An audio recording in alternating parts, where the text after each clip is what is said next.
Praise the Lord. கர்த்தர் நல்லவர், கர்த்தர் நல்லவர், கர்த்தர் நல்லவர். ஆண்டவருடைய நாமத்துக்கு மகிமையும் கிருபையும் தயவும் உண்டாவதாக. இந்த மாத வாக்குத்தத்தம் உபாகமத்தின் புஸ்தகம் 32ஆம் அதிகாரம் 13வது வசனம். அந்த வசனத்தை வைத்து காலையிலே ஒவ்வொரு நாளும் ஒவ்வொரு கன்மலையை குறித்து பார்த்து வருகிறோம். பகல் நேரத்திலே ஒவ்வொரு நாளும் ஒவ்வொரு வேறு வேறு தேனை குறித்து பார்த்து வருகிறோம். இந்த இரவுக்கிற ஜெபத்திலே ஒரு நாளைக்கு ஒரு எண்ணெய் என்று ஒவ்வொரு எண்ணெயாக பார்த்து வருகிறோம். நேற்றைய தினத்திலே குத்து விளக்கின் எண்ணெயை குறித்து ஆண்டவர் நமக்கு காரியங்களை கற்றுக் கொடுத்தார். அந்த வரிசையில் இன்றைக்கு வேறு ஒரு எண்ணெயை குறித்து வேதத்தின் சத்தியங்களை அறிந்து கொள்ள தேவன் நம்மை நடத்துவாராக. தேவனுடைய செய்திக்கு ஆதாரமாய் வேதத்திலிருந்து ஒரு வசனத்தை வாசிக்கிறேன். ஜெபத்தோடு கவனிங்கள். யாத்திரையாகமத்தின் புஸ்தகம் 25ஆம் அதிகாரம் 6வது வசனம். யாத்திரையாகமம் 25:6. விளக்கெண்ணையும் அபிஷேக தைலத்துக்கு பரிமள வர்க்கங்களும் தூப வர்க்கங்களும் ஓசோதிரம் ஏபோத்திலும் மார்பதக்கத்திலும் பதிக்கும் கோமேதகங்களும் ரத்தினங்களுமே. ஆம், இந்த யாத்திரையாகமத்தின் புஸ்தகம் 25ஆம் அதிகாரம் 6வது வசனத்தை வாசிக்கும் போது அங்கு ஒரு எண்ணெயை குறித்து சொல்லப்பட்டிருக்கிறது. இந்த எண்ணெய்க்கு பேரு விளக்கெண்ணெய் என்று அர்த்தம். நான் விளக்கெண்ணெய் என்று சொன்ன உடனே உங்களுடைய உதடுகள் சிரிக்கும் என்பது எனக்கு நன்றாய் தெரியும். இது வீடியோ கான்பரன்சிங் காலா இல்லாவிட்டாலும் ஆடியோவா இருந்தாலும் உங்கள் உதட்டின் சிரிப்பு என் கண்ணுக்கு முன்னால் நன்றாய் தெரிகிறது. கர்த்தருக்கு மகிமை உண்டாவதாக. அப்போ இந்த விளக்கெண்ணெய் என்பது என்ன? இந்த விளக்கெண்ணெயிலே இருக்கிற சத்தியம் என்ன? இந்த விளக்கெண்ணெய்க்கும் ஆவிக்குரிய ஜீவியத்துக்கும் என்ன தொடர்பு என்பதைத்தான் நாம் அறிய வேண்டியவர்களாய் இருக்கிறோம். இந்த விளக்கெண்ணெயை குறித்து வேதத்திலே 2 இடங்களிலே நம்மால் வாசிக்க முடியும். அந்த 2 இடங்கள் எது என்று சொன்னால், முதலாவது நம்பர் 1 யாத்திரையாகமம் 25ஆம் அதிகாரம் 6வது வசனம். அதுதான் இப்பொழுது நாம் வாசித்தோம். இன்னொரு இடத்துல யாத்திரையாகமம் 35ஆம் அதிகாரம் 28வது வசனம். யாத்திரை 35:28 வாசிக்கிறேன். பரிமள வர்க்கங்களையும் விளக்கெண்ணையையும் அபிஷேக தைலத்துக்கும் கந்தவர்க்க தூபத்துக்கும் வேண்டியவைகளையும் கொண்டு வந்தார்கள். கர்த்தர் நல்லவர், கர்த்தர் நல்லவர், கர்த்தர் நல்லவர். இந்த 2 இடத்துலதான் இந்த விளக்கெண்ணையை குறித்து எழுதப்பட்டிருக்கிறது. இந்த 2 இடத்துல வருகிற வசனங்களை நீங்கள் வாசித்து பார்த்தால் ஏறத்தாழ 2 வசனங்களும் ஒரே போல இருக்கும். அதாவது எப்படிப்பட்ட வசனம் என்றால், யோவான் 3:16 சொல்லுகிறது, தேவன் தம்முடைய குமாரனாக ஒரே பேரான குமாரனை உலகத்தில் கொடுத்ததினால் இவ்வளவாய் அன்பு கூர்ந்தார் என்று. அது யோவான் 3:16. அதே வசனத்தை 1 யோவான் 3:16 நீங்க பார்க்கலாம். ஆனா 2 தன்மையும் யோவான் 3:16 1 யோவான் 3:16 ஒரே போல இருக்கும். அதை போலதான் இங்கு யாத்திரையாகமம் 25:6 சொல்லப்பட்டிருக்கிற விளக்கெண்ணையை குறித்த விளக்கமும் 35ஆம் அதிகாரம் 28வது வசனத்தில் சொல்லப்பட்டிருக்கிற விளக்கெண்ணையை குறித்த விளக்கமும் ஏறத்தாழ ஒன்றாகவே இருக்கிறதை பார்க்கலாம். கடந்து போகட்டும். இந்த விளக்கெண்ணையை குறித்து சொல்லும் போது கர்த்தருடைய நாமத்துக்கு மகிமை கிருபை தயவும் உண்டாவதாக. இந்த சூத்திரம் விளக்கெண்ணையோடு 4 காரியங்கள் அங்கு சொல்லப்படுகிறதை பார்க்கலாம். 1 அபிஷேக தைலம் சொல்லப்படுகிறது. 2வது பரிமள வர்க்கம் சொல்லப்படுகிறது. 3வது தூபத்தை சொல்லப்படுகிறது. 4வது சுகந்த வர்க்கங்கள் சொல்லப்படுகிறது. இந்த விளக்கெண்ணைக்குள் இந்த 4 நானாவிதமான விளக்கங்கள் அதிலே அடங்கி இருக்கிறது. அப்போ ஒரு எண்ணெய் என்பது 1, அந்த எண்ணெய்க்கு பேர் விளக்கெண்ணெய். ஆனா அந்த விளக்கெண்ணைக்குள் இருக்கிற பொருட்கள் வியாக்கியானமோ 4. அப்போ அந்த எண்ணெய் என்பது என்ன, இந்த 4 பொருள் என்ன என்பதை நாம் அறிய வேண்டும். இந்த எண்ணெய் என்பது கர்த்தருடைய நாமத்துக்கு மகிமை உண்டாவதாக பரிசுத்த வேதாகமத்தை காண்பிக்குது. விளக்கெண்ணெய் என்பது பரிசுத்த வேதாகமத்தை காண்பிக்குது. அதே சமயத்துல இந்த விளக்கெண்ணெய்க்குள் 4 பொருட்கள் இருக்கிறது. 1 அபிஷேக தைலம் இருக்கிறது, 2 பரிமள வர்க்கங்கள் இருக்கிறது, 3வது தூபம் இருக்கிறது, 4வது சுகந்த வர்க்கம் இருக்கிறது.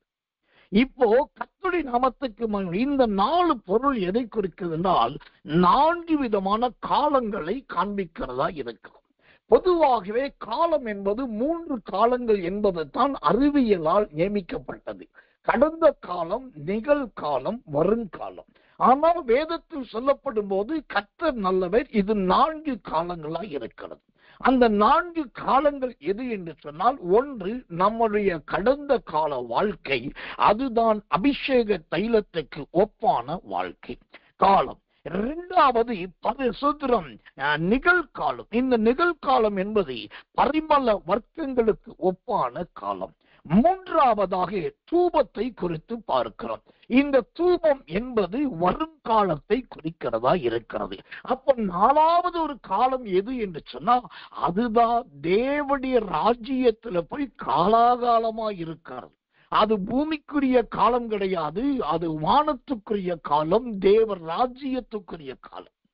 கடந்த காலம் என்பது ஒவ்வொருத்தருக்கும் இத்தனை ஆண்டுகள் என்று சொல்லப்படும். நிகழ்காலம் என்பது இத்தனை மாதம் என்று ஒவ்வொருத்தராலும் வகையறுக்கப்படலாம். வருங்காலம் என்பது தேவன் மனுஷனுக்கு கொடுத்த ஆயுசு காலத்தை குறிக்கிறது. ஆனால் மறுமையின் காலம் என்கிற ஒரு காலம் உண்டு. அதுதான் அந்த மறுமையின் காலம். அந்த மறுமையின் காலம்தான் அது வேதத்திலிருந்து நம்மால் வகையறுக்கப்படாததும் மனுஷனுடைய அறிவுக்கு எட்டாததுமான ஒரு மிக நீண்ட ஜீவ காலம். அதுக்கு பேரே 100 ஆண்டுகள், 200 ஆண்டுகள், நோவாவை போல 950 ஆண்டுகள், மெத்துசாலாவை போல 965 ஆண்டுகள், இதெல்லாம் சொல்லப்படாமல், இத்தனை ஆண்டு என்று சொல்லப்படாமல் அதற்கு ஜீவ காலம் என்கிற ஒரு பெயர் உண்டு. அப்போ இந்த பேரை பார்த்தீங்கன்னா விளக்கண்ணதான்.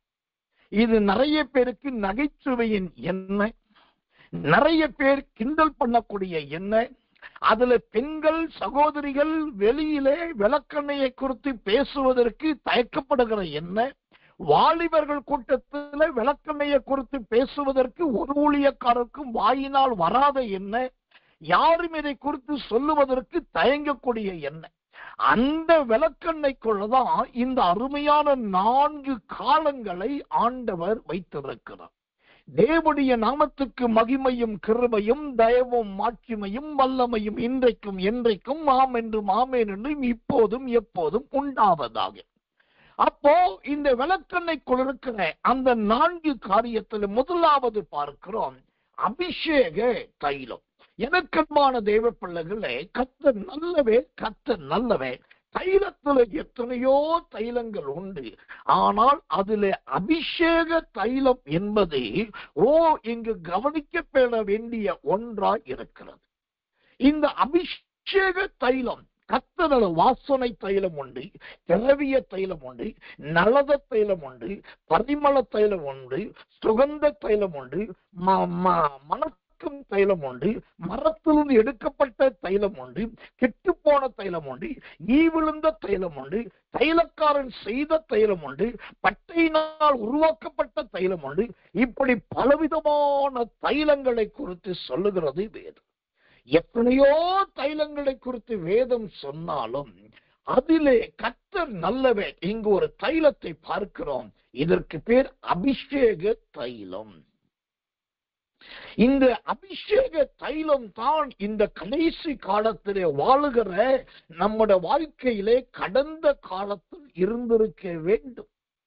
அந்த அபிஷேக தைலத்தினால் நீங்கள் நிரப்பப்பட்டவர்களாய் இருந்திருந்தால் இந்த உலகத்தையும் உலகத்தில் உள்ளவைகளையும் ஜெயித்திருக்கலாம். தேவனுடைய நாமத்துக்கு மகிமையும் கிருபையும் தயவும் உண்டாவதாக. இந்த அபிஷேக தைலம் என்பது எதற்கு ஒப்பானது தெரியுமா? லேவியாராகமத்தின் புஸ்தகம் 21ஆம் அதிகாரம் 12வது வசனம், லேவியராகமம் 21:12. பரிசுத்த ஸ்தலத்திலிருந்து புறப்படாமலும் தன் தேவனுடைய பரிசுத்த தைலத்தை பரிசுத்த குலைச்சல் ஆக்காமலும் இருப்பானாக, அவனுடைய தேவனின் அபிஷேக தைலம் என்னும் கிரீடம் அவன் மேல் இருக்கிறதே என்றார். ஓ, இருக்கிறதே, நான் கர்த்தர். ஆம், இந்த அபிஷேக தைலம் என்றால் இதற்கு 2 விளக்கங்கள் இங்கு வேதம் கொடுக்கிறது. அந்த 2 விளக்கம் என்ன? ஒன்று, பரிசுத்த குலைச்சல் ஆக்கப்படக்கூடாத தைலம் தான் அபிஷேக தைலம். இந்த வசனத்தை சொல்லி இந்த கேள்வியை கேட்டு ஒவ்வொருத்தரும் முகத்தை பார்த்து உங்க வலது கரத்தை நெஞ்சில வச்சு நீங்க சொல்லுங்க, இதுவரைக்கும் உங்களுக்குள் இருக்கிற பரிசுத்த தைலமாகிய இந்த அபிஷேக தைலத்தை நீங்க குலைக்காது இருக்கிறீங்களா?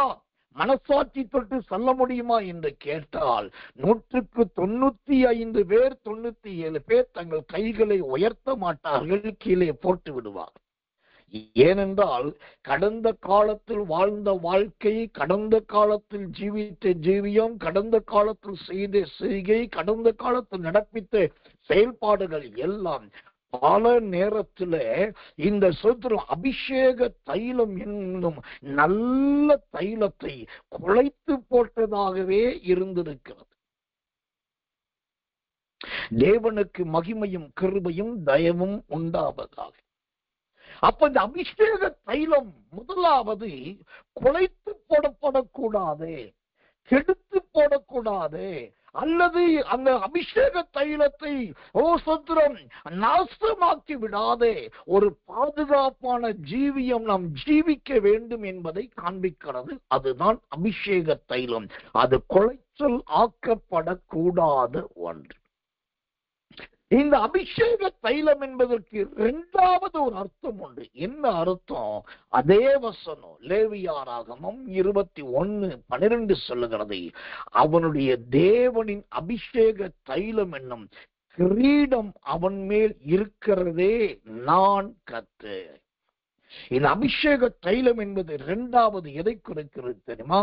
அது கிரீடத்தை காண்பிக்கிறது. கர்த்தருடைய நாமத்துக்கு மகிமையும் கிருபையும் தயவும் உண்டாவதாக. இந்த விளக்கெண்ணைக்குள் இருக்கிற முதல் ஜெயமே, முதல் அற்புதமான ஒரு வல்லமை என்னன்னா அபிஷேக தைலங்க. அந்த அபிஷேக தைலத்துக்குள் என்ன இருக்கிறது? நல்ல கிரீடம் இருக்கிறது. சில நினைக்கலாம், ஆண்டவர் ஒவ்வொருத்தருக்கும் ஒவ்வொரு கிரீடத்தை கொடுப்பார் என்று சொல்லி. உங்களுக்கு தெரியுமா? சோத்திரம், ஆண்டவருடைய தலையில ஒரு கிரீடம் இருக்கல, அநேக கிரீடங்கள் இருந்ததாக பைபிள் சொல்லுது. வெளிப்படுத்தின விசேஷத்தின் புஸ்தகம் 19ஆம் அதிகாரம் 12வது வசனம். வெளிப்படுத்தல் 19:12. அவருடைய கண்கள் அக்கினி ஜுவாலையை போல் இருந்தன, அவருடைய சிரசின் மேல் அநேக கிரீடங்கள் இருந்தன, அவருக்கே அன்றி வேறு ஒருவருக்கும் தெரியாத ஒரு நாமமும் எழுதியிருந்தது. ஆமென். இப்போ அவருடைய தலையில் அநேக கிரீடங்கள் இருந்தது. அப்ப என்ன அர்த்தம்? என்னை விசுவாசிக்கிறவன் நான் செய்வதுகிற கிரியையும் செய்வான், நான் செய்ததை விட பெரிய காரியத்தையும் பெரிய கிரியையும் செய்வான். அப்ப என்ன அர்த்தம் தெரியுமோ? இந்த அபிஷேக தைலம் என்பது கிரீடம். அந்த கிரீடமாகிய தைலத்தை யாரோ ஒவ்வொருத்தருக்கும் ஒரு கிரீடம் அல்ல, சிலருக்கு பல கிரீடங்களை கடந்த காலத்துல ஆண்டவர் கொடுத்தார்.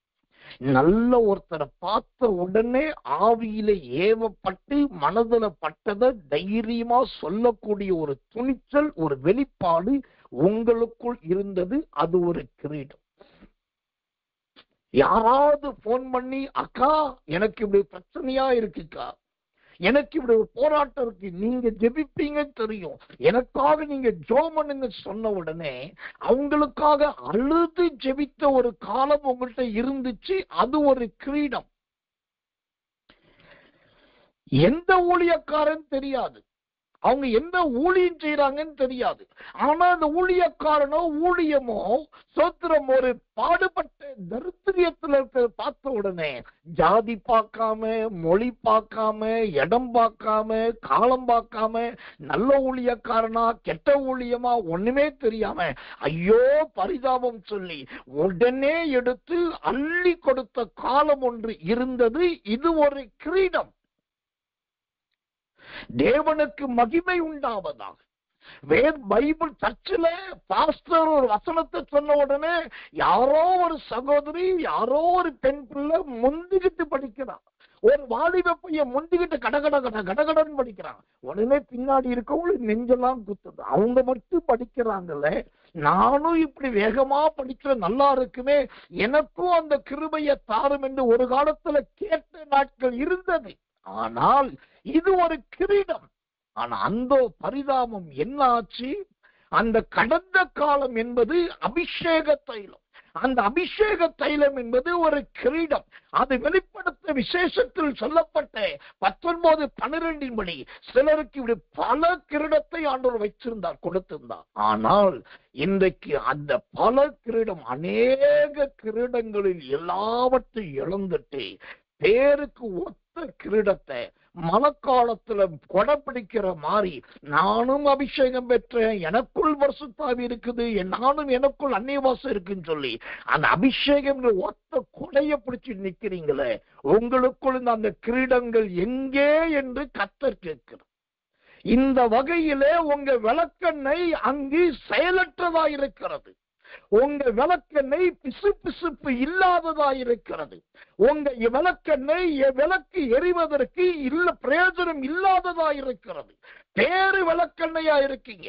அந்த விளக்கெண்ணெய் என்கிற பேரோடு இருந்தாலும் அதுல இருக்க வேண்டிய அந்த கிரீடங்களை காணும். காரணம் அது குலைச்சலாக்கப்பட்டு விட்டது. கடந்த நாட்கள்ல நம்ம கூட்டத்துல ஒரு தேவ பிள்ளைகிட்ட சொன்ன, திடீர்னு நீங்க ஒரு பாட்டு பாடணும் அப்படின்னு சொன்ன. நான் அடிக்கடி நம்ம இருட்டோட ஜெபத்துல, பெரும்பாலும் இருட்டோட ஜெபத்துல அப்படி சொல்லுவதுண்டு. சில நேரத்துல இரவுக்கு ஒரு ஜெபத்துல எப்பயாவது அபூர்வமான சொல்லுவதுண்டு. அப்போ ஒரு குறிப்பிட்ட கூட்டத்துல திடீர்னு சொன்னேன், நீங்க ஒரு பாட்டு பாடணும்னு சொல்லி. அவங்களும் மறுக்கல, அவங்க உடனே பாடலை பாடுறாங்க. அவங்க பாடிட்டு இருக்காங்க, நான் கவனிக்கிறேன். என்னுடைய ஆவி அந்த பாட்டோடு கூட இசைந்து போகவே இல்லை. தேவ சமூகத்துல பைபிளை கையில் வச்சு சொல்றேன், அவங்க பாடும்போது இங்க என் கண்கள்ல கண்ணீர் வந்து. ஏன்னா அவங்க பாடுற பாட்டுல ஒரு ஸ்வரம் இல்லை, ஒரு ரிதம் இல்லை, அதுல ஒரு அபிஷேகம் இல்லை, தடுமாற்றம் இருக்கிறது, ஒரு குழப்பம் இருக்கிறது. அந்த பாட்டிலே ஒரு அர்த்தம் பொருத்தம் இல்லை, ஒரு ஆவி இல்லை. நான் தேவசனத்தை நீங்க உட்கார்ந்து கண்ணீர் விட்டேன். ஒரு காலத்துல எரிந்து பிரகாசிக்கிற தீவட்டியா இருந்த தேவ பிள்ளை இன்றைக்கு ஒரு பாட்டு பாடும்போது அந்த பாட்டிலே நல்ல ஸ்வரமும் இல்லை, அபிஷேகமும் இல்லை, உணர்வும் இல்லை. ஐயோ, இப்படி குரலெல்லாம் தளதழுத்து போய் ஒரு இசைவனிப்பான அனுபவம் இல்லாம போயிட்டாங்களே, இவன் ஆவிக்குரிய ஜீவன் எவ்வளவு குறைந்து போயிருக்கிறது. நான் உடனே சொல்ல முடியுமா, உங்க கிரீடத்தை நீங்க இழந்துட்டீங்க, உங்க பாட்டு சரியில்லை கூட்டத்தில் சொல்ல முடியுமா? முடியாது. ஆனா ஒரு ஊழியக்காரனாக நான் செய்ய வேண்டியது என்ன? அவங்களுக்காக கர்த்தரிடத்தில் கண்ணீர் விட்டு, அவங்களுக்காக என்னுடைய இருதயமாக கண்ணீரை திறந்து துக்கத்தோடு போராடி ஜெபம். சீக்கிரமா இவங்களுக்குள்ள மீண்டும் அந்த விளக்கு எரியணும், மீண்டும் அந்த கிரீடம் சூட்டப்பட வேண்டும், அந்த அபிஷேகம் இன்னும் நிரப்ப வேண்டும். இதுதான் நல்ல ஒரு ஊழியக்காரனுக்கு அழகு. இப்ப எனக்கு என்ன வருத்தம்னா, இப்படி எத்தனை பேருக்கு உட்கார்ந்து நான் அழுதுட்டு இருக்க முடியும்? பைபிள் படிக்கிற எல்லாருக்கும் நான் அழ முடியுமா? சோத்திரம் சங்கீதம் வாசிக்கிற எல்லாருக்கும் நான் அழ முடியுமா? அந்நிய பாஷை பேசுற எல்லாருக்கும் நான் அழ முடியுமா? அப்ப என்ன செய்ய வேண்டும்? ஆண்டவர் உங்களை ஒளிவ எண்ணெயா வைக்கல, சோத்திரம் மர எண்ணெயா வைக்கல, நல்ல எண்ணெயா வைக்கல. விளக்கெண்ணையா வச்சிருந்தாலுமே அந்த விளக்கெண்ணைக்குள்ள ஒரு அபிஷேகமாகிய தைலத்தை கடந்த காலத்துல வச்சிருந்தான். அந்த தைலம் என்பது குலைக்கப்படக்கூடாத ஒன்று. அதுல அநேக கிரீடமாகிய நல்ல கனிகளை உங்களுக்கு கொடுத்திருந்தால், ஆனால் அந்த கிரீடங்களில் பல கிரீடங்கள் இன்றைக்கு காணாமல் போய்விட்டது. இதுதாங்க இன்னைக்கு அநேக தேவ பிள்ளைகளுடைய ஜீவியம். இதை நான் சொல்லுவதற்கு மகா துக்கப்படுகிறேன், மகா விசனப்படுகிறேன். ஆனாலும் உங்களுக்காய் பரிதபிக்கிறவனாய், தேவனுடைய சமூகத்திலே போராடுகிறவனாய் சொல்லுகிறேன், உங்க அபிஷேகத்தை குலைத்து போடாதிருங்கள். உங்க அபிஷேகமாகிய கிரீடத்தை இழந்து போகாதிருங்கள். எந்தெந்த கிரீடத்தை நீங்க இழந்தீங்க அது உட்கார்ந்து யோசிங்க. கடந்த காலத்தில் உங்கள்கிட்ட இருந்த நற்கிரியைகள் எது? தேவனுக்காக ஓடினது எது? தேவனுக்காக செயல்பட்டது எது? இப்ப எதெல்லாம் ஓடல, எதெல்லாம் செய்யல, எது முடியல, எது தடைப்பட்டது, எது நின்று போனது? அது எல்லாமே இழந்து போன கிரீடங்கள். கிருபை உண்டாவதாக அந்த கிரீடத்தை நீங்கள் மீண்டும் பெற்றுக்கொள்ள வேண்டும். அதற்கு நல்ல ஒரு விளக்கெண்ணையாய் மாற வேண்டும். விளக்கெண்ணெய் என்பது சாதாரணமானது கிடையாது. அது பயங்கரமான நோய்களை குணமாக்கக்கூடியது. விளக்கெண்ணெய் என்பது வயிற்றுக்குள் உடலுக்குள் இருக்கிறதான கிருமிகளை அழித்து ஆசன வழியாயும் வாய் வழியாயும் வெளியே கொண்டு வரக்கூடியதுதான் இந்த விளக்கெண்ணெய். உடலில் இருக்கிற சூட்டை தணிக்கக்கூடியது இந்த விளக்கெண்ணெய். மருந்தும் மாத்திரையும் மருத்துவமும் கொடுக்காத ஒரு சுகத்தை கொடுக்கக்கூடியது விளக்கெண்ணெய். ஆனால் நல்லெண்ணெய் விற்கிற அளவுக்கு, கடலை எண்ணெய் விற்கிற அளவுக்கு, தேங்காய் எண்ணெய் பயன்படுத்தப்படுகிற அளவுக்கு விளக்கெண்ணெயை யாரும் எடுப்பது கிடையாது. ஏனால் இது வேப்ப மரத்திலிருந்து எடுக்கப்பட்ட கசப்பான ஒரு எண்ணெய். இன்றைக்கு நீங்க இருக்கிற வீட்டிலே உங்க குடும்பத்துக்கு நீங்க ஒரு கசப்பான பாத்திரம் தான். உங்க வீட்டு வாழ்க்கையிலே நீங்க ஒரு கசப்பின் பொருள் தான்.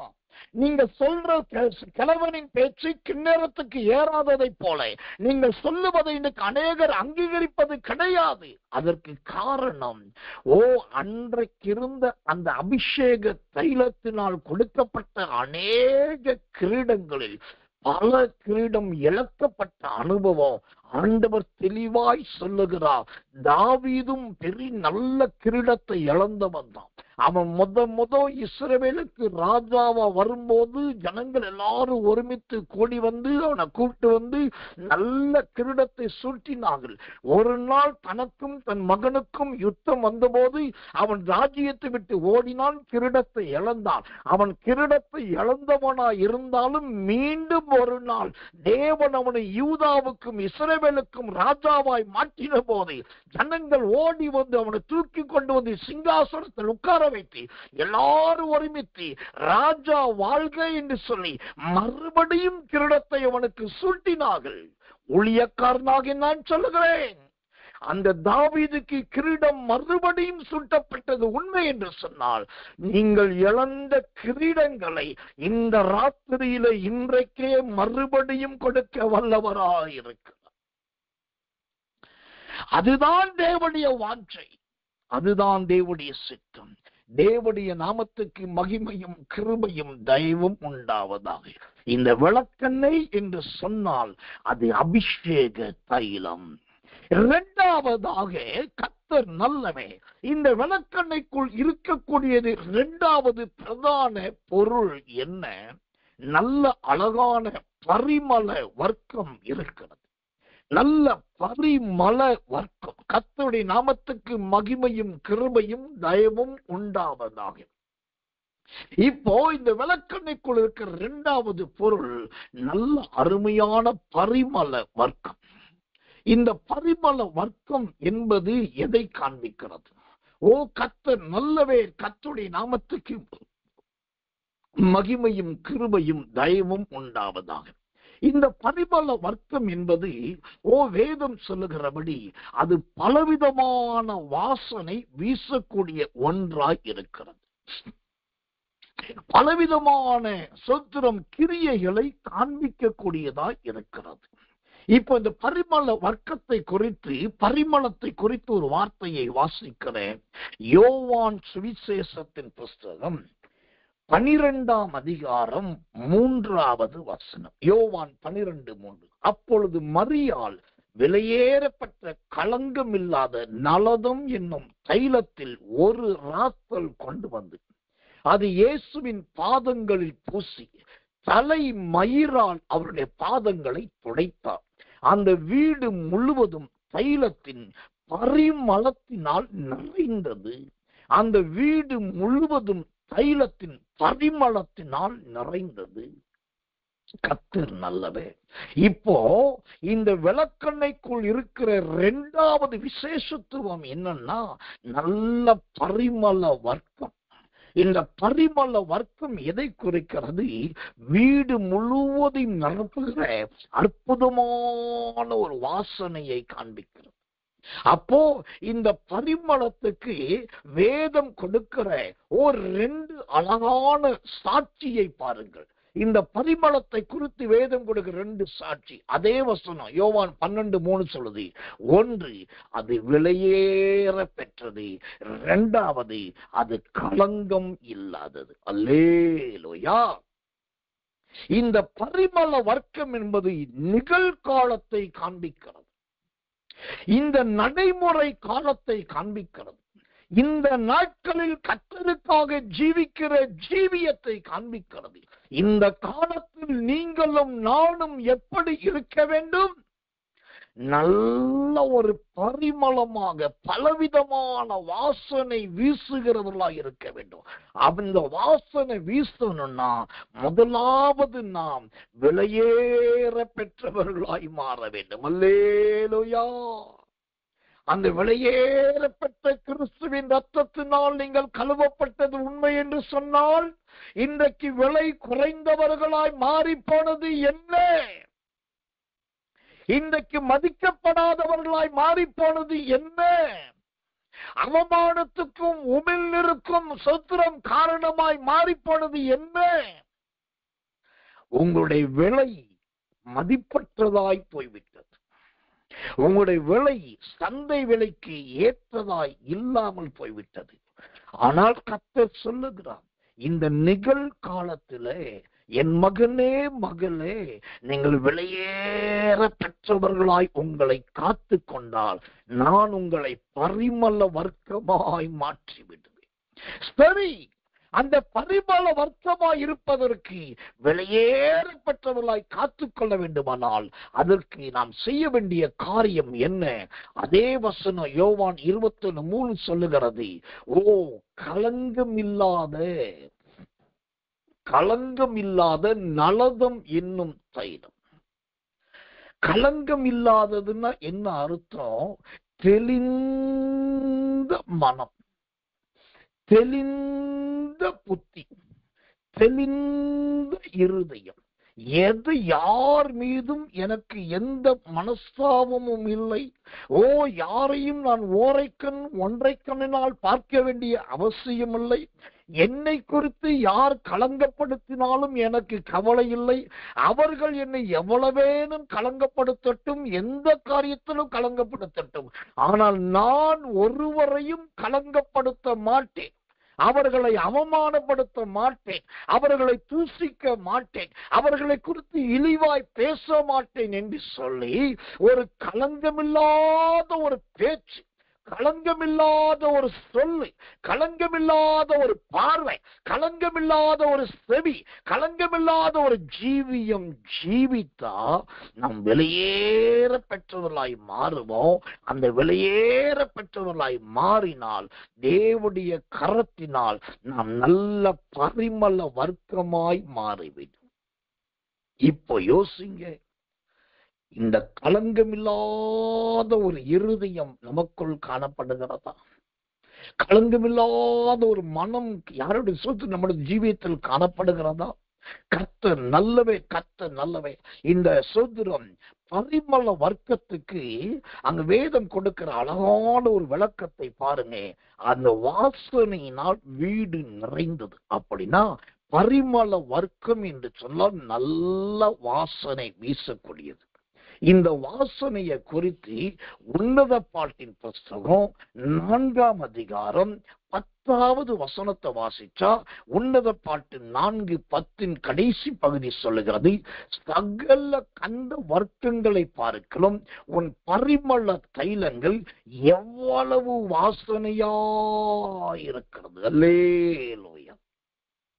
இந்த விளக்கெண்ணைக்குள் இருக்கிற 2வது அற்புதமான ஒரு கிருபை பரிமள வர்க்கம். அந்த பரிமள வர்க்கம் என்பது விலையேற பெற்றது, அது களங்கம் இல்லாதது, நல்ல வாசனை நிறைந்தது. இப்போ அந்த வாசனைக்கு அழகான ஒரு விளக்கத்தை பார்க்கிறோம். அங்கு ஒரு பெருங்காயம் இருக்குது, அங்கு ஒரு மிளகு இருக்குது, அங்கு நல்ல ஜீரகம் இருக்கிறது, அங்கு நல்ல கருவேப்பிள்ளை இருக்குது, அங்கு நல்ல மணமான பல பொருட்கள் இருக்குது, நல்ல ஏலக்காய் இருக்குது. இதெல்லாம் வாசனையான பொருட்கள். நீங்க இருக்கிற இடத்தை சுற்றிலும் ஏலக்காயும் வெங்காயமும் கருவேப்பிள்ளையும் மிளகும் ஜீரகமும் பூண்டும் இதெல்லாம் வாசனை வீசிக்கொண்டு இருந்தாலும், நீங்கள் அங்கு உள்ளே நுழைந்த உடனே இந்த எல்லா வாசனையை விட உங்களுடைய சரீரத்திலிருந்து வருகிற நிகழ்கால அபிஷேகமாகிய அந்த பரிமள வாசனை வெளியே வர வேண்டும்.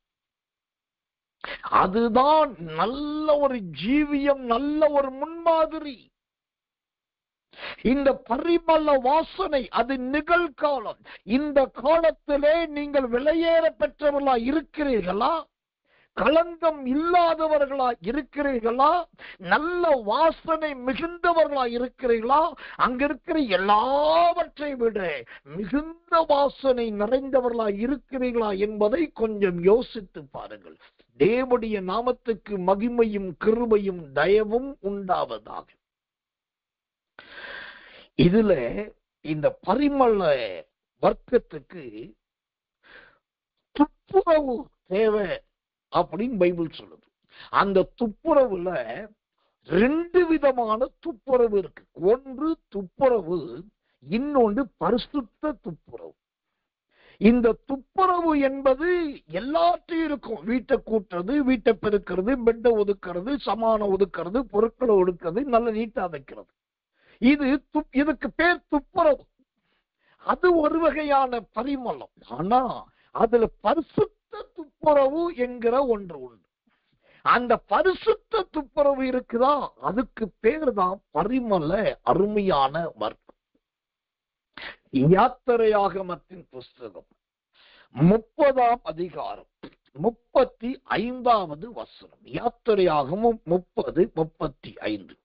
தைலக்காரன் செய்கிறது போல அதற்கு பரிமளம் ஏற்றி துப்புரவான பரிசுத்த துப்புரவு சொல்றோம், பரிசுத்த தூப வர்க்கமாக்கி. இப்போ இங்கு முதலாவது ஒரு துப்புரவை பார்க்கிறோம். அந்த துப்புரவு வந்த உடனே அது நல்ல தூப வர்க்கமாய் பரிசுத்த துப்புரவுக்கு ஏதுவான தூப வர்க்கமாய் மாறுகிறது. தேவனுடைய நாமத்துக்கு மகிமை கிருபை தயை உண்டாவதாக. எனக்கன்பான தேவ பிள்ளைகளே, அப்போ இந்த விளக்கண்ணை கொள்ளுக்கிற 2வது நல்ல ஒரு காரியம் என்னன்னா பரிமள வர்க்கம்.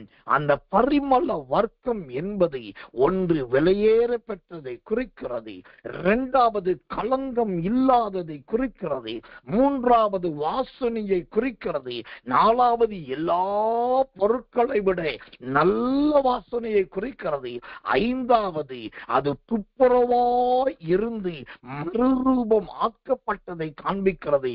இந்த 5 அருமையான கிருபைகள் நிறைந்ததுக்கு பேர் தான் இந்த தூப வர்க்கம். நல்ல பரிமள வர்க்கம். இந்த பரிமள வர்க்கம் என்பது இந்த காலத்தில் நாம் ஜனங்களுக்கு மத்தியிலே, சபைகளுக்கு மத்தியிலே, ஊழியங்களுக்கு மத்தியிலே, பிரயாணங்களுக்கு மத்தியிலே, குடும்பங்களுக்கு மத்தியிலே, பரதேசிகளுக்கு மத்தியிலே, அந்நியர்களுக்கு மத்தியிலே, மற்ற மக்களுக்கு மத்தியிலே வெளிப்படுத்தி காண்பிக்க வேண்டிய கிரியை தான் இந்த பரிமள வர்க்கம். இந்த அனுபவம் உங்களுடைய ஜீவியத்தில் உண்டாகும்படி தயவாய் ஜெபம் பண்ணுங்க. ஆண்டவரே, நான் ஒரு விளக்கெண்ணெய் தான். இந்த விளக்கெண்ணெய்க்குள் போய் நீ அருமையான பரிமள வர்க்கத்தை வைத்திருக்கிறீர். இந்த பரிமள வர்க்கத்தை நான் விலையேற பெற்றதாய் காத்துக்கொள்ள எனக்கு உதவி செய். நீங்க செய்தி கேட்கும் போதே செபிக்கலாம், அப்படியே கண்ணை மூடலாம், அப்படியே கையை விரிக்கலாம், அப்படியே ஸ்தோத்தரிக்கலாம். ஒரு களங்கம் அற்றவனாக என்னை மாற்றும். நல்ல வாசனை உள்ளவளாய் என்னை மாற்றும்.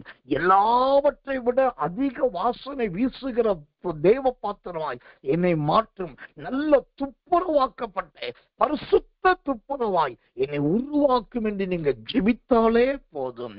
ஆண்டவே, அந்த விளக்கெண்ணெய்க்குள் வைத்திருக்கிறதானே அந்த பரிமள வர்க்கத்தை உங்களில் கர்த்தர் பிரதிபலிக்க பண்ணுவார். இந்த நிகழ்காலம் உபத்திரவம் நீங்கி, பாடு நீங்கி, வேதனை நீங்கி, இக்கட்டு நீங்கி, சோதனை நீங்கி தேவனுக்குள் மகிழ்ந்து களி கூறும்படியாய் கர்த்தர் செய்வார். அல்லேலூயா. தேவனுடைய நாமத்துக்கு மகிமையும் கிருபையும் தயவும் உண்டாவதாக. இந்த பரிமளம் எங்கே கொண்டு போகப்படுகிறது? யாருக்கு பயன்படுத்தப்படுகிறால்? இயேசு பந்தி இருக்கிற இடத்துக்கு கொண்டு போகப்படுகிறது. இயேசுவின் சரீரத்துக்கே இது பயன்படுத்தப்படுகிறது. அப்போ நாம் பரிமள வர்க்கமாய் மாறினால் இயேசு இருக்கிற இடத்திலே இருக்க முடியும். இயேசுவுக்காகவே நாம் பயன்பட முடியும். இதுதான் இந்த விளக்கெண்ணெய்க்குள் இருக்கிற இரண்டாவது அருமையான ஒரு கிருபை. அது பரிமள வர்க்கம். Praise the Lord. கர்த்தர் நல்லவர், கர்த்தர் நல்லவர், கர்த்தர் நல்லவர். தேவனுடைய நாமத்துக்கு மகிமையும் கிருபையும் தயவும் உண்டாவதாக. இந்த விளக்கெண்ணெய்க்குள் காணப்படுகிற மூன்றாவது ஒரு கிருபை என்னன்னாக்கா, அது நல்ல தூபத்துக்கு உரியதாய் இருக்கிறது. இந்த தூபத்துக்கு உரியது தான் இந்த விளக்கெண்ணெய். தேவனுடைய நாமம் மகிமைப்படுவதாக. எனக்கன்பான தேவ பிள்ளைகளே, அப்ப அந்த தூபத்துக்கு என்று சொன்னால் எதை காண்பிக்கிறது? இந்த தூபத்துக்குரிய அனுபவம் எதற்கு நேராய் நம்மை நடத்துகிறதா இருக்கிறது. இந்த தூபத்தை குறித்து ஒரு வசனத்தை உங்களுக்காக வாசிக்கிறேன், கவனிங்கள். தேவனுடைய நாமத்துக்கு மகிமையும் கிருபையும் தயவும் உண்டாவதாக. யாத்திரையாகமத்தின் புஸ்தகம் 35 அதிகாரம் 28வது வசனம். யாத்திரையாகமம் 35:28.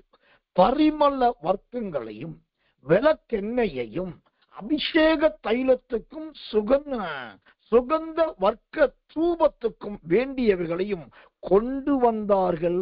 அல்லேலூயா, கொண்டு வந்தார்கள். இப்போ இந்த விளக்கெண்ணெய்க்குள் இருக்கிற மூன்றாவது நல்ல ஒரு கிருபை என்னன்னா, நல்ல தூபம். இந்த தூபம் என்பது எதை காண்பிக்கிறது? அதை நல்ல தேவனுடைய சமூகத்துக்கு கொண்டு வந்தார்கள் என்று பார்க்கிறோம். அப்போ இந்த தூபம் என்பது கர்த்தருக்காக கொண்டு வரப்பட வேண்டிய ஒரு பொருளாய் இருக்கிறது. கர்த்தர் நல்லவே, கர்த்தர் நல்லவே, கர்த்தர் நல்லவே. இந்த கொண்டு வரப்படுகிற அனுபவம், கர்த்தர் நல்லவே, இந்த கொண்டு வரப்படுகிற சுபாவம் இன்றைக்கு நிறைய பேருடைய ஜீவியத்துல குறைந்து போய்விட்டது. நம்முடைய ஊழியத்துல ஒரு தேவ பிள்ளை வந்திருந்தார். அவங்க புதிதா கிட்டத்தட்ட ஒரு சில மாதங்கள் தான் நம்ம ஊழியத்துல வந்து இணைந்தார்கள். அப்போ அவங்க சொன்னாங்க, பாஸ்டர், என்னுடைய பொண்ணு எத்தனையோ முறை திருமணத்துக்கான காரியங்கள் பார்த்து அது மாறி மாறி போகிறது, நடக்கவே இல்லை, பலரும் பலவிதமா சொல்லிட்டு போயிடுறாங்க அப்படின்னு சொல்லி. சரி, ஜெபிப்போம் என்று சொன்னேன். தொடர்ந்து ஜெபித்தோம். தொடர்ந்து அதுக்கப்புறம் அவங்க வர ஆரம்பித்தார்கள். அப்புறம் இடையில போன் பண்ண ஆரம்பிச்சாங்க. போன் பண்ண போதெல்லாம் ஜெபம் பண்ணி தேவனுடைய வார்த்தை சொன்ன. ஒரு நாள், ஐயா நீங்க ஜெபிக்கணும், அந்த பொண்ணு கையிலையும் கொடுத்தாங்க. ஜெபம் பண்ணி கர்த்தர் சொன்ன ஒரு தீர்க்க தரிசனமும் அந்த மகளுக்கு, அந்த சோதர புது பொண்ணுக்கு அறிவிக்கப்பட்டது. நடந்தது என்ன? கர்த்தர் நல்லவே. அந்த சகோதரி, அந்த பெண்ணின் தாயார் தொடர்ந்து ஜெபத்துல வந்தவர்கள் எல்லாம் நடந்தது. அதுக்கப்புறம் ஒரு அலைன்ஸ் ஒன்று வந்திருக்கிறது என்று சொன்னார்கள்.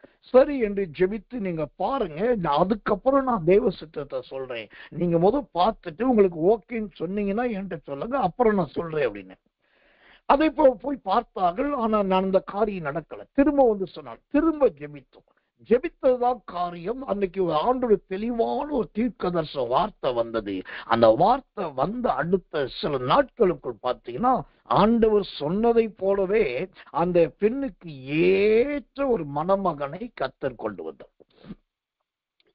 இப்ப வந்தது மாத்திரமல்ல, 2 வீட்டாரும் கலந்தார்கள், நன்மை தீமை பேசினார்கள், முடிவெடுத்தார்கள். ஓசத்திரம் நாள் குறிக்கப்பட்டது, கல்யாணமும் நியமிக்கப்பட்டு விட்டது. ஆனா இப்ப நடக்கிறது என்ன? இந்த திருமணம் நியமிக்கப்பட்ட பின்பு கர்த்தர் அளவே அதை குறித்த ஒரு சாட்சி, நான் ஒரு சாட்சி சொல்லுகிறேன் என்பதோ, இதுக்காக நீங்க நன்றி சொல்லி ஜெபியுங்கள் என்பதோ ஒன்றுமே கிடையாது. இல்ல, இத்தனை வருஷம் நாங்க போராடினோம், இவ்வளவு காலங்கள் நாங்கள் ஜெபித்து நடக்கல, நீங்க ஜெபிச்சு தீர்க்கதரிசனம் சொன்ன மாதிரி நடந்தது, இந்த ஊழியத்துல கரம்பெடுக்கும் ஊழியத்துக்கு நான் ஒரு பகுதி ஏற்கிறேன், இல்லாட்டி இந்த ஊழியத்துக்கு நான் உங்களை செய்கிறேன் என்கிற அந்த எண்ணமே இல்லை. அந்த கொண்டு வருகிற தன்மை என்பது இன்னைக்கு நிறைய பேருடைய ஜீவியத்துல கழுவுகிற மீனில் நழுவுகிற மீனாகவே இருக்கிறது.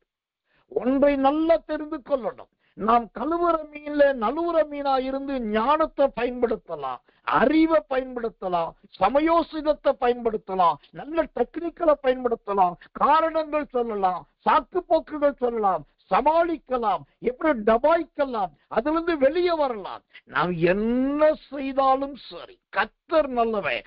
ஆண்டவர் பைபிள்ல ஒரு வார்த்தையை சொன்னார், கணக்கு பார்க்க கடவன் என்று வேதத்திலே ஆண்டவர் நமக்கு சொல்லிக் கொடுத்திருக்கிறார். நம்மையே பார்த்து கணக்கு பார்க்க கடவன் சொன்னார்னாக்கா அவரு எவ்வளவு பெரிய கணக்கு பிள்ளையா இருப்பார். கணக்கு போடுவதிலேயே மிகப்பெரிய கணக்காளன் ராமானுஜம். கர்த்தர் நல்லவை. அந்த ராமானுஜம் போட்ட கணக்குகள் இன்றைக்கும் பல பின்ன கணக்குகளா இருக்கிறது. ஆனா அந்த கணக்கை விட சரி கணக்கு போடுகிறவர் கர்த்தர். ஏன் இதை சொல்றேன்னாக்கா, இந்த விளக்கணைக்குள் இருக்கிற 3வது ஒரு கிருபை, நல்ல ஒரு தூபம். இந்த தூபம் என்பது என்ன? கர்த்தர் எனக்கு செய்த அற்புதத்துக்கு நான் கொடுக்கிற ஒரு சாம்பிராணி. கர்த்தர் எனக்கு சொன்ன தீர்க்க தரிசனத்தை நிறைவேற்றினதுக்கு நான் கொடுக்கிற ஒரு பரிமள தைலம். கர்த்தர் என் ஜெபத்தை கேட்டு சிறையிருப்பை மாற்றினதுக்கு நான் கொடுக்கிறதானே ஒரு பரிமள வர்க்கம். கர்த்தர் என்னுடைய வேதனைகளை மாற்றினபடினால் தேவனுக்கு நான் செலுத்துகிற ஒரு படைப்பு என்று சொல்லி ஆண்டவருக்கு கொண்டு வருகிற அந்த அனுபவம் தான் அழகான ஒரு தூபத்தை காண்பிக்கிறது. நிறைய பேர் இந்த தூபத்தை சொல்லும் போது கீழே இருந்து ஏறெடுக்கப்படுகிற ஸ்தோத்திரத்தை குறிக்கிறது. கீழே ஸ்தோத்தரிச்சோம்னா அந்த ஸ்தோத்திரம் அப்படியே முப்பொறி நூல் போல மேலே போய் தேவனுடைய சமூகத்தில் ஏறெடுக்கும். ஆனா இந்த தூபம் என்பது ஸ்தோத்திரத்தை குறிக்கல. ஏன்னாக்கா அந்த வசனம் அழகாய் சொல்லுகிறது, அதை கொண்டு வந்தார்கள்.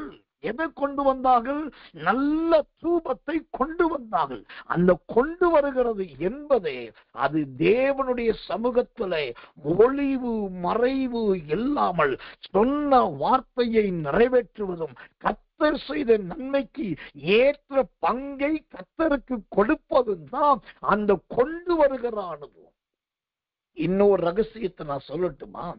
வசனம் இல்லாமல் வேதத்துக்கு வெளியில இருந்து நான் சொல்றேன். என் அனுபவத்துல நான் வெறுமையாய் ஆண்டவருக்கு நன்றி பலி செலுத்துவதை விட, ஆண்டவரே ஜெபத்தை கேட்டு அற்புதத்தை செய்தீர், ஊழியக்கார் சொன்னதை நிறைவேற்றினீர், தீர்க்கதரிசனம் நிறைவேறினது, மரித்தவன் எழுந்து விட்டான், வியாதி சுகமாயிடுச்சு, மகளுக்கு கல்யாணம் ஆயிடுச்சு, பிள்ளைய படிப்புல சேர்த்தாச்சு, மக வெளிநாட்டுக்கு போயாச்சு, சொல்றோம் எனக்கு வர வேண்டிய பென்ஷன் வந்துருச்சு, அந்த காரியம் நடந்துருச்சு, ஐயோ சாபம் விலகிருச்சு, நோய் போயிருச்சு, பேய் மாறிடுச்சு, இதுக்கெல்லாம் நன்றி நன்றி என்று சொல்லி நாம் சொல்லுகிற வெறும் ஸ்தோத்திரத்தை விட அந்த நன்றிக்கு ஒரு கிரியையை நீங்க காண்பிச்சுட்டு அந்த கிரியைக்கு அப்புறம் நீங்க போய் நன்றி சொல்லி பாருங்க. ஒரு அற்புதம் நடந்து முடிந்து அடுத்த அற்புதம் உடனே நடக்கும். நான் சொல்றது உங்களுக்கு புரியும் நினைக்கிறேன். தேவன் செய்து முடித்த காரியத்துக்காக கண்ணை மூடிக்கிட்டு ஸ்தோத்திரம் பண்ணுவதோ, ஒரு இடத்துல ஒரு சாட்சி சொல்லுவதோ விட, அதற்கு ஏற்ற பங்கை நீங்கள் தேவனுக்கும் தேவனுடைய ஊழியத்துக்கும் ஊழியக்காரனுக்கும் கர்த்தருக்காக கொடுத்து விட்டு அதுக்கப்புறம் நீங்க போய் ஒரு ஸ்தோத்திரம் பண்ணுங்க. அதுக்கப்புறம் நீங்க ஒரு ஸ்தோத்திர சாட்சி சொல்லுங்க. உங்க தூபத்தை ஆண்டவருக்கு போடுங்க. அங்க போய் அப்புறம் ஸ்தோத்திரம் பண்ணிட்டு ஒரு சாட்சி சொல்லிட்டு வர்றதுக்குள்ள நீங்க அதுக்கு அடுத்து இன்னொரு அற்புதம் உடனே நடக்கும். ஒரு கல்லில் 2 மாங்காய். இது என் வாழ்க்கையில நான் அனுபவித்ததை சொல்றேன். அதனாலதான் நாம் நம்முடைய ஜனங்களுக்கு சொல்லி தருவேன். கொடுக்கிற நேரத்துல கணக்கு பார்க்கவே கூடாது. முதலாவது கொடுக்கும் போது கண்ணை திறந்துகிட்டு கொடுக்கிறத விட கண்ணை மூடிட்டு கொடுக்கிறதா உத்தமம் என்று நான் சொல்லுவேன். கொடுக்கும் போது அவன் யார், அவன் தலைமுடி எப்படி இருக்குது, நல்ல ட்ரெஸ் எப்படி இருக்குது, கால போட்டுக்கு செருப்பு எப்படி இருக்குது, வந்த வண்டி என்ன வண்டி, அவங்களுக்கு பொருளாதாரம் எப்படி, இப்படிதான் இருக்கிறான், அதுக்கு போய் கொடுக்கணுமா? இந்த பார்த்து பார்த்து பார்த்து பார்த்து கர்த்தருக்கு கொண்டு வருகிறதை விட கண்ணை மூடிக்கிட்டு ஆண்டவர் சொன்னார், ஆண்டவருக்கு செய்கிறேன் என்று சொல்லி ஆண்டவருக்காக தைரியமா யார் என்று பார்க்காமல் தாராளமா பண்ணும்போது ஒரு அற்புதத்தை பெற்றதற்கு நீங்க செலுத்துகிற ஒரு காணிக்கைக்கு பதில் அடுத்த இன்னொரு அற்புதத்தை தேவன் இலவசமா செய்து முடிப்பார். இது என் வாழ்க்கையில் அனுபவி. இதுக்கு பேர் தான் தூபம். இந்த தூபம் என்பது வருங்காலத்தை குறிக்கிறது. இனி வருங்காலத்துல நீங்கள் கொண்டு வருகிறவர்களாய் மாறுங்க. இன்னொன்னையும் வெளிப்படையா பச்சையா சொல்லிடுறேன். நீங்க இயேசுவின் வல்லமை ஊழியத்து கொடுக்கணும், SSK சாமியில் கொடுக்கணும். இந்த காணிக்கை 85% குறைஞ்சிச்சுன்னு சொன்னாரு, அதுக்கேற்ற மாதிரி வார்த்தை மாத்தி பேசுறாரு சொல்லி உங்க வசூத்திர சிந்தனைய மாம்சத்தின்படி யோசிக்காதீங்க. தேவ சமூகத்தில் உட்கார்ந்து கர்த்தருடைய வார்த்தை நேர வருதுன்னா அதை ஏற்றுக்கொள்ள முடிந்தவர்கள் ஏற்றுக்கொள்ளலாம். இல்லை இந்த உபதேசம் சரி கிடையாது, சத்தியம் சரியில்லை என்று சொன்னால் நீங்கள் தேவனுடைய சமூகத்தை விட்டு எழுந்து போயிடலாம். ஆனா தேவ சமூகத்தில் உட்கார்ந்து கொண்டே கர்த்தருடைய வார்த்தையை உங்களுக்கு ஏற்றபடி யோசிப்பேன் என்று சொன்னால் அது தேவனுடைய பார்வைக்கு கோபாக்கினியை கொண்டு வரும். நான் எனக்கு ஏற்றபடி மாற்றி பேசவில்லை. அந்த வசனம் அழகாய் சொல்லுகிறது. விளக்கண்ணைக்குள் இருக்கிறது அழகான ஒரு தூபம். அது வருங்காலத்தை குறிக்கிறது. அந்த வருங்காலம் என்பது கர்த்தருக்காக கொண்டு வருகிறதை காண்பிக்கிறது. தேவனுடைய நாமத்துக்கு மகிமை உண்டாவதாக. இனிமேலாகிலும் இந்த நல்ல விளக்கண்ணைக்கு ஏற்ற அனுபவமா நீங்க மாறி கர்த்தர் நல்லவே நன்மையின் அற்புதங்களை பெற வேண்டும் என்பது தான் எனக்கு ரொம்ப விரும்பின ஒரு காரியம், ரொம்ப பிடிச்ச ஒரு காரியம். நான் சொல்றேன், கொண்டு வந்தார்கள் என்பது வெறும் காணிக்கையை மட்டும் குறிக்கலங்க. கர்த்தர் நல்லவே, கர்த்தர் நல்லவே. சோதரம் காணிக்க மட்டும் நீங்க கொண்டு வரும் என்பது கிடையாது. வேற என்னெல்லாம் கொண்டு வரலாம்? சற்று வித்தியாசமானதை நான் காண்பிக்கிறேன் பாருங்க. மத்தேயு சுவிசேஷத்தின் புஸ்தகம் 22ஆம் அதிகாரம் 10வது வசனம். மத்தேயு 22:10. அந்த ஊழியக்காரர் புறப்பட்டு வழிகளில் போய் தாங்கள் கண்ட நல்லார் பொல்லார் யாவரையும் கூட்டிக் கொண்டு வந்தார். ஒண்ணு, நீங்க கொண்டு வர வேண்டியது கர்த்தருக்காய் கொடுக்க வேண்டிய அளவுக்கு கொண்டு வாங்க. இல்லையா போய் நல்லவர்களை கொண்டு வாங்க, இல்லாட்டி பொல்லாதவர்களை கொண்டு வாங்க. ஏன்னா பைபிள் நல்லாரையும் பொல்லாரையும் கொண்டு வந்தார்கள். இன்றைக்கு ஆழமான சத்தியம் என்று சொல்லப்படுகிறது, நல்ல தெளிவான உபதேசம் என்று சொல்லப்படுகிறது. இதெல்லாம் எங்கேயும் கேட்கிறது கிடையாது, எந்த ஊழியக்கார் பேசுறது கிடையாது என்று சொல்லப்படுகிறது. ஆனா நான் கேட்கிற இந்த சத்தியத்தை நீங்களும் கேளுங்கள் என்று பலவந்தப்படுத்தி யாரையும் கூட்டு வர்றது கிடையாது. இவ்வளவு தெளிவான விளக்கம் சொல்லப்படுகிறது, அது உங்களை ஊன்ற கட்டும் வாருங்கள் என்று யாரையும் கட்டாயப்படுத்தி இழுத்து கொண்டு வருவது கிடையாது. கேட்டா நம்மளே சாக்கு போக்கு சொல்ல, நான் சொல்லிட்டேன் பாஸ்டர், நான் லிங்க் அனுப்பிட்டேன் பாஸ்டர், நான் இதெல்லாம் அறிவிச்சிட்டேன் பாஸ்டர், அவங்க வரல பாஸ்டர்ன்றோம். ஆனா பைபிள் சொல்லுது, நீங்க கொண்டு வர வேண்டியது நல்லவர்களை மட்டுமல்ல, பொல்லாதவர்களை கொண்டு வாங்க. நல்லாரையும் பொல்லாரையும் கொண்டு வாங்க. கர்த்தர் நல்லவே, கர்த்தர் நல்லவே. அந்த நல்லாரையும் பொல்லாரை கொண்டு வந்தா கர்த்தர் நல்லவே. ஸ்தோத்திரம். அவர்களை மாற்ற வேண்டியது ஆண்டவர்.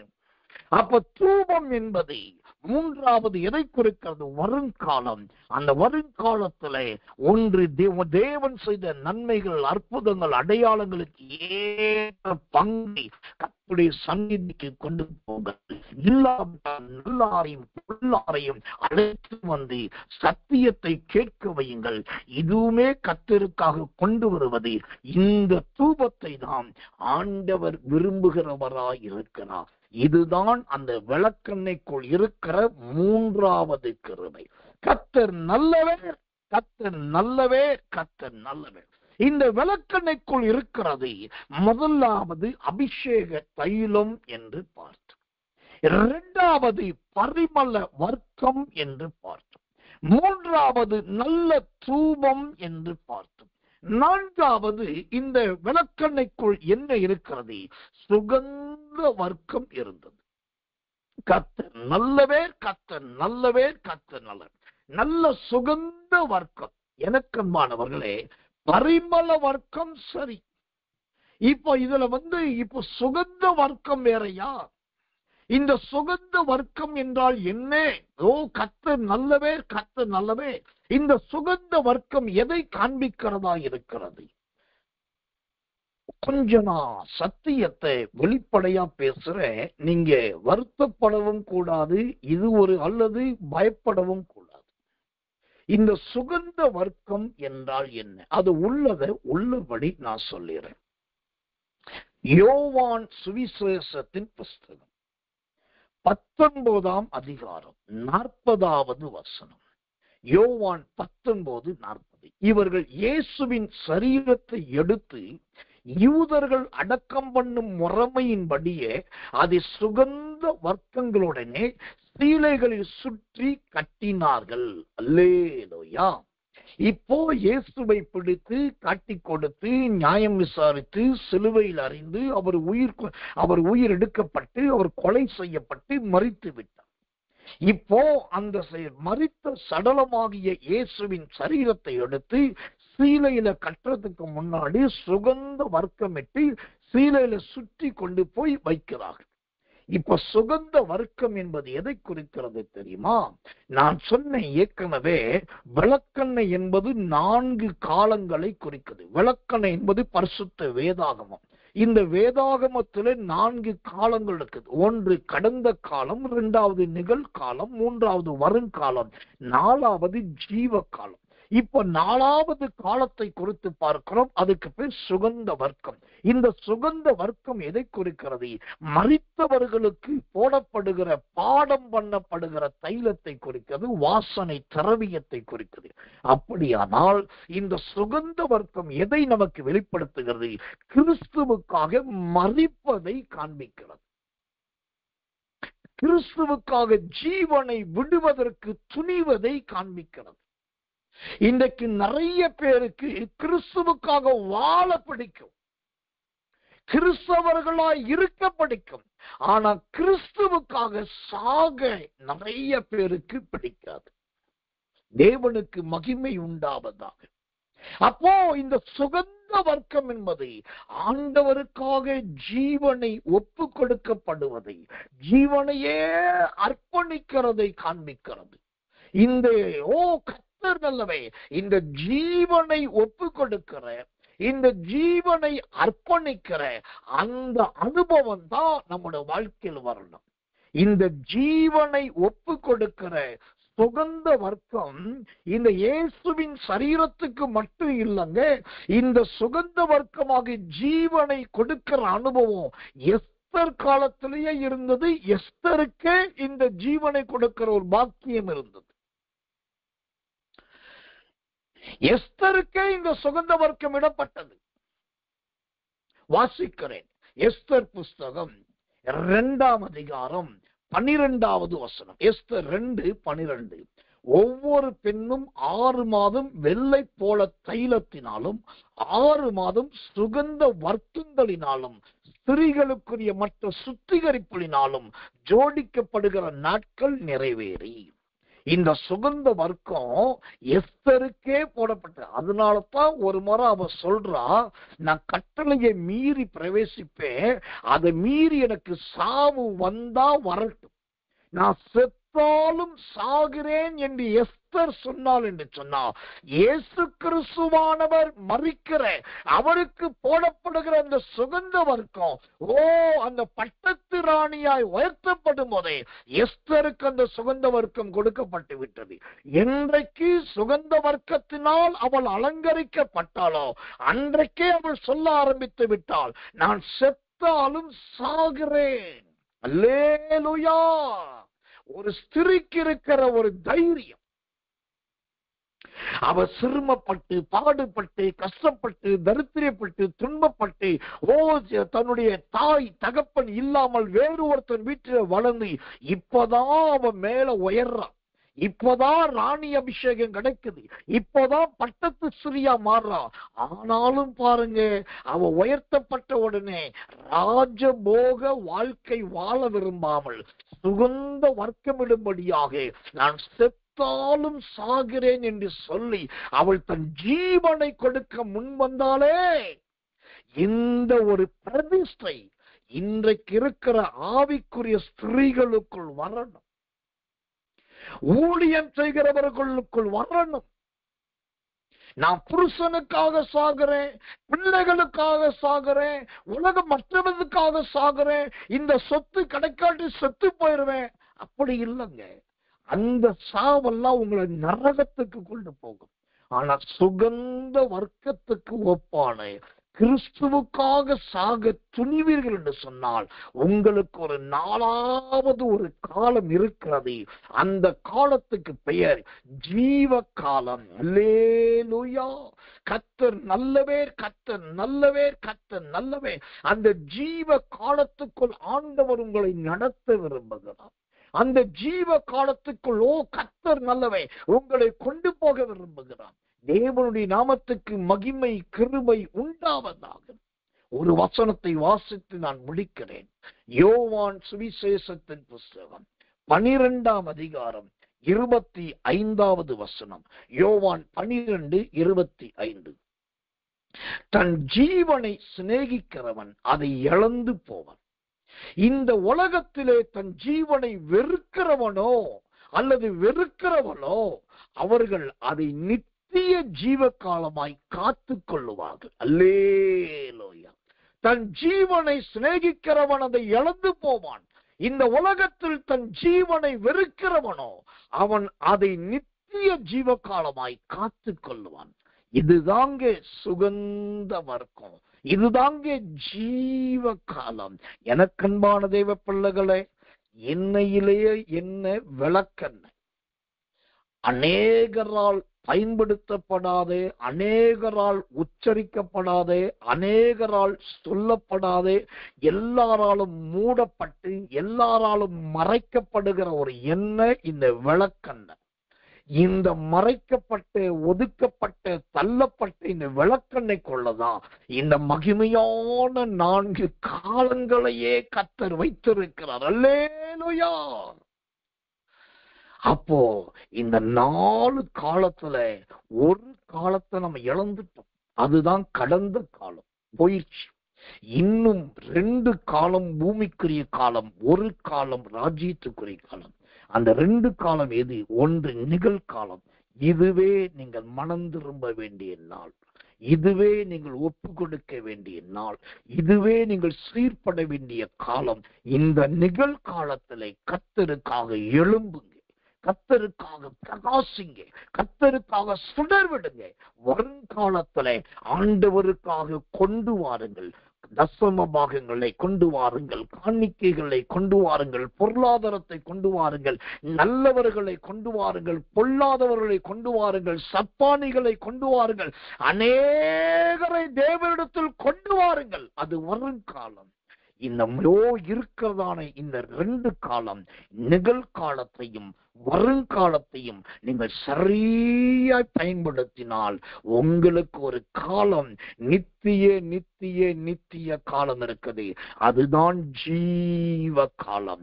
அது சுகந்த வர்க்கம். அல்லேலூயா. இந்த அபிஷேகம், இந்த தேவ செய்தி உங்களை இந்த நிகழ்காலத்திலே வாழும் யோமா ஸ்நானகனாய் மாற்றும் என்று நினைக்கிறேன். இந்த தேவ செய்தி வாழும் எஸ்தர்களாய் உங்களை மாற்றும் என்று நினைக்கிறேன். இந்த தேவ செய்தி உங்கள் ஒவ்வொருவரின் குட்டி குட்டி இயேசுக்களாய் மாற்றும் என்று நினைக்கிறேன். கர்த்தர் உங்களை இப்படி மாற்றுவாராக, உருவாக்குவாராக. நீங்களும் நானும் இதோ சீக்கிரத்திலே தேவனுடைய நித்திய ராஜ்யத்திலே, அந்த ஜீவ காலத்திலே நாம் சந்திக்கிறவர்களாயிருப்போமாக. ஓ, அந்த நித்திய ஜீவ காலத்துக்கு நம்மையே ஒப்பு கொடுப்போமாக. சுகந்த வர்க்கமாய் தேவன் நம்மை மாற்றுவாராக. கண்களை மூடி ஒப்பு கொடுத்து எல்லாரும் கர்த்தரை ஸ்தோத்திரிக்க போகிறோம். யாரும் அவசரப்பட்டு வெளியே போகாதீங்க. இன்றைக்கு ஒரு விசேஷித்த ஜெபத்தை உங்களுக்காக நான் பாரத்தோடு செய்ய போகிறேன். ஒரு விளக்கண்ணதான், ஒரே ஒரு விளக்கண்ணதான். அது தேவன் எழுதி கொடுத்ததான பரிசுத்த வேதத்தை காண்பிக்கிறது.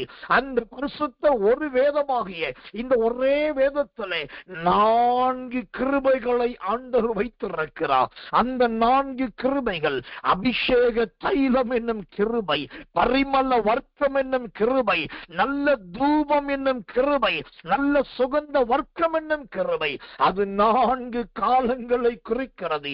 அது ஒன்று கடந்த காலம், 2வது நிகழ்காலம், 3வது வருங்காலம், 4வது ஜீவ காலம். எல்லாரும் கண்களை மூடுவோமா? ஆண்டவர்கிட்ட சொல்லுவோமா? ஆண்டவரே, ரிபௌதியா கரபௌதியா கரபௌது ஓ ரபோத்தியா மௌரிபி கரபோத்திரியா கச்சிரபல பல பரபக்கக்கரதுரா ரிமா நத்துரியா தரபௌதிரி கச்சிரபரபக்கக்கக்கரதா. எல்லாரும் கர்த்தரை ஸ்தோத்திரம் பண்ணுங்க. ஆவியிலே நிரப்புங்க. ஆண்டவர் பரிசுத்த அந்த வெள்ளத்தியா கர்த்தர் மாற்றுவார். ஷபோத்தியா மௌரியா சரவாத்தியா கத்ராபாபா கத்தக்கரபலபரதியா. ஒவ்வொருவர் மீதும் அபிஷேக தைலம் என்னும் அநேக கிரீடங்கள் மீண்டும் சூட்டப்படுவதாக. அநேக கிரீடத்துக்கு சொந்தக்காரர்களாய் மாற்றுவாராக. தினமோத்தியா மௌரியா திரவத்தியா கத்ராபலபலபா கத்தக்கரபலபரதியா. ஓ, உடைய கிருபை நிரப்பட்டோ, உடைய மகிமை நிரப்பட்டோ. ஒவ்வொருவரையும் பலிபீடத்தில் இருக்கிற விளக்கெண்ணையாய் மாற்றுவீராக. ஆண்டவரே, கடந்த காலத்தை காணாதவர்களாய் இருந்து விட்டோம் ஐயா. கடந்த காலத்தை காணாதவர்களாய் நாங்கள் இருந்து விட்டோம் ஐயா. இன்னும் 2 காலங்களை கொடுத்திருக்கிறேன். இந்த நிகழ்காலமும் வருங்காலத்தை எங்க கைகளில் கொடுத்திருக்கிறீரே. இதை கவனமாய் செலவழிக்க உதவி செய்யும். வாய்களை திறந்து கேளுங்க, ஆண்டோட்ட கேளுங்க. இந்த நிகழ்காலத்திலே நான் ஒரு யோவா ஸ்நானகனாக எரிந்து பிரகாசிக்கிற விளக்காக மாற வேண்டும். நான் ஒரு எஸ்தராக எழும்ப வேண்டும். எழுப்பாகிறேன் வைராக்கியம்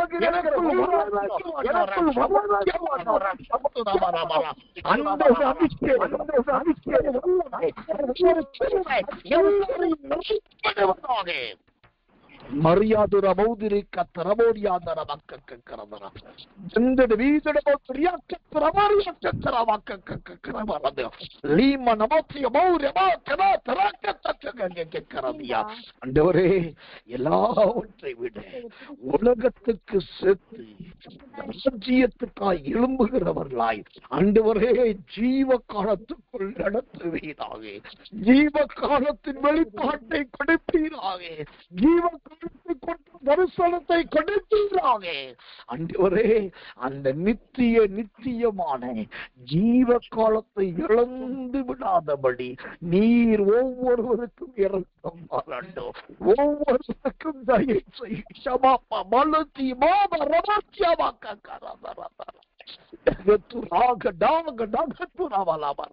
அந்த ஜீவ காலத்தை நோக்கி ஓடுகிறவர்களாய், ஜீவ காலத்தை நோக்கி பிரயாணிக்கிறவர்களாய் நீர் மாற்றீராக இயேசுவின் நாமத்தினாலே. ஆண்டவரே, அந்த ஜீவ காலத்தை சுதந்திரிக்க உதவி செய்யும். நன்றி ஆண்டவரே, நன்றி பிதாவே, நன்றி பிதாவே. ஆமென், ஆமென்.